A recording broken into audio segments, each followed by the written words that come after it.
작은 시골 마을의 주점에서 한 여성 업주가 믿기 힘들 만큼 잔혹하게 살해된 채 발견됐습니다. 인적이 드문 새벽 시간 격렬한 몸싸움을 벌이며 업주를 살해한 범인. 그는 과연 누굴까요? 이른 아침 7시 25분에 다급한 목소리로 112에 신고 전화가 와요. 포장마차인데요.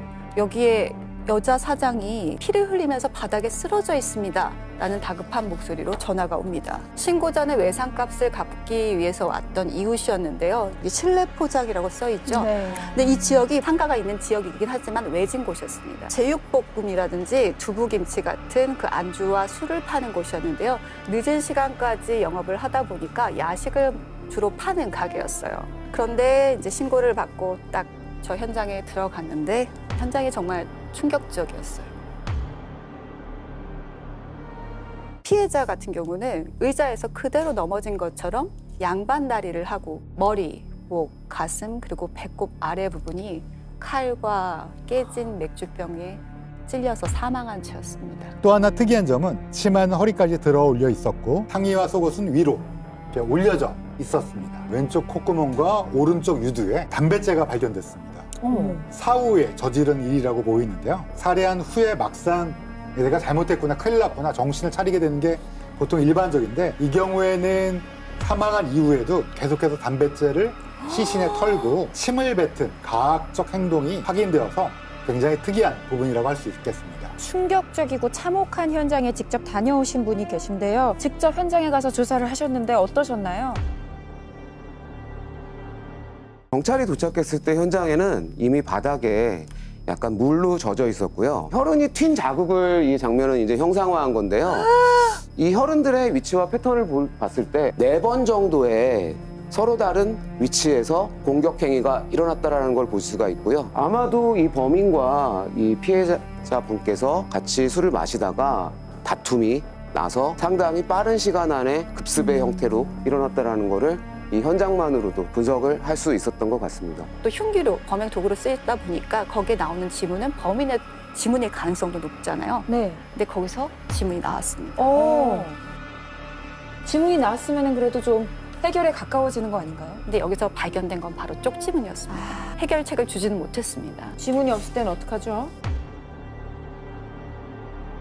유력한 증거가 피해자의 가슴에 유두에서 채취한 DNA가 용의자의 것이 아니냐라는 추측이 많았습니다. 이후 보름이 지난 8월 19일 또 다른 DNA가 확인됐습니다. 두 번째 DNA는 어디서 나왔나요? 범행 도구로 보이는 깨진 맥주병 기억하시죠? 네. 그 2개에서 추가적으로 혈흔이 발견되었습니다. 그 병에 묻은 혈흔이 피해자의 것이 아니었거든요. 그럼 누구 거라고 볼 수 있을까요? 범인이죠. 그렇습니다. 범인의 혈흔일 가능성이 아주 높게 생각이 되고요. 앞서 유두에서 발견된 타액과 깨진 병에서 찾은 혈흔 2개의 유전자를 비교해봤습니다. 그 결과는 정확히 일치했습니다. 같은 사람의 것이네요? 그럼 범인 나온 건가요? 아쉽지만 범인을 확정할 수는 없어요. DNA만으로는 범인을 특정할 수 없게 된 거죠. 확보된 이웃들의 말에 의하면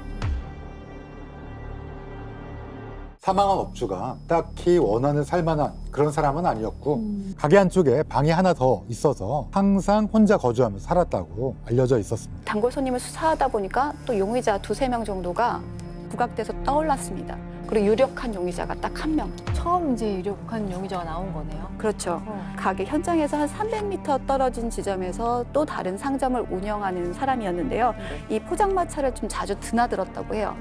그리고 이 사건 당일 저녁에 이 포장마차를 방문했다는 것이 확인이 됐어요. 굉장히 중요한 단서 아닌가요? 그 사람이 범인이 아니더라도 누군가를 목격했을 수도 있고요. 경찰들은 이 지역 내에 전과자들이나 우범자들을 용의선상에 올려놓고 수사를 벌였습니다.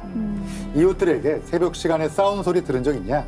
아니면 가게에서 혹시 나온 사람을 본 적이 있냐? 라고 물었는데요. 그런데 나왔나요?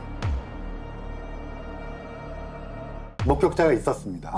다행이다. 그냥 지나가는 사람요. 주변 탐문수색. 그 주변 현장 주변에서 한 100m 안에 계시는 분이에요. 마침 지나가는데 범인이 범행을 마치고 문을 열고 나오는 거를 지나가다 그냥 봤어요. 새벽 2시경에 사건이 일어난 걸로 추정하고 있는데 그 시간에 가게 문을 열고 나왔으면 이 사람이 범인일 가능성이 높은 거 아닌가요? 그렇죠. 그 목격자는 그 남자가 연령대가 40대 정도 되고 호리호리한 체격의 사람이다 라고 기억을 하고 있었어요. 그래서 그 내용을 바탕으로 몽타주까지 만들어졌고 그때 이 몽타주를 바탕으로 실제 제보도 좀 있었다고 합니다. 이제 거의 다 온 거 아닌가요, 이제?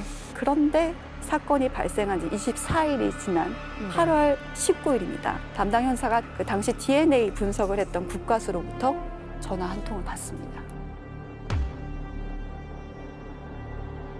그 국가수에서 그 DNA 채취해가지고 범인의 성을 좀 줄여줬어요. 마침 범인이 특이한 성씨고 국가수에서 유전자 검색을 해가지고 2개의 유전자를 찾아내는 거죠. 그러면 드디어 용의자의 성씨가 밝혀진 거네요? 진짜 발품을 팔면서 하나하나 확인을 해야 되는 단계가 온 건데 의심스러운 사람이 있으면 그때 이제 유전자 채취를 했다고 해요.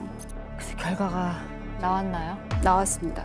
의심되는 용의자 후보군 중에서 C라는 성을 쓴 남성에서 현장에서 채취된 DNA와 일치하였습니다. 사건이 발생한 게 7월 26일이었죠. 네. YSTR 분석을 시도했고요. 그 과정에서 C라는 성을 특정한 게 8월 19일이었습니다. 그로부터 나흘 만이 8월 23일 토요일, 약 한 달 만에 일치한다는 감정 결과를 바로 얻었던 것이죠. 23일 날 DNA가 확정이 되고요. 당시 범인을 검거를 했는데요. 업주를 잔인하게 살해한 사람은 47살의 회사원이었습니다. 업주랑 이렇게 고민을 털어놓다가 본인이 듣기에는 자신의 베트남의 부인을 모욕했고 또 어린 아들을 혼혈이라고 놀렸다. 그래서 자기가 화가 났다라고 진술을 하고 있습니다. 술을 마시면서 시비가 붙어졌고 몸싸움이 일었고 거기서 공격 행위와 살인 행위까지 이어졌다라는 건 우리가 확인할 수 있는 거죠. 한 조사에 따르면 우리나라 5대 강력범죄의 3건 가운데 한 건은 분노로 인한 범죄라고 합니다. 순간의 화를 참지 못하고 잔혹한 범죄로까지 이어진 것인데요. 상대를 돌아보며 여유를 되찾는 사회가 됐으면 하는 바람을 가져보면서 과학수사대 스모킹건 여기서 인사드리겠습니다.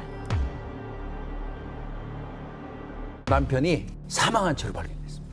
남편이 죽고 나서 아내가 한 행동이 수상했죠. 웬 남자가 있었습니다. 일상생활에도 이 남자가 항상 나타납니다. 혼인신고하려 했을 때 함께 가서 증인을 섰다는 거예요. 살인의 기술, 살인 기술 모음. 저걸 다 검색해봤다고요? 당신은 피해자에게 니코틴을 먹인 사실이 있습니까? 이 소름이 쫙 끼칩니다, 온몸에. 굉장히 위험한 독극물이에요. 그동안 이제 하고 있는 사건 다 올스톱하고 전원 다 인천으로 갑니다. 결정적인 단서를 이제 저희가 확보를 했죠. 이 사건은 국내에서 처음 발생한 니코틴 살인 사건.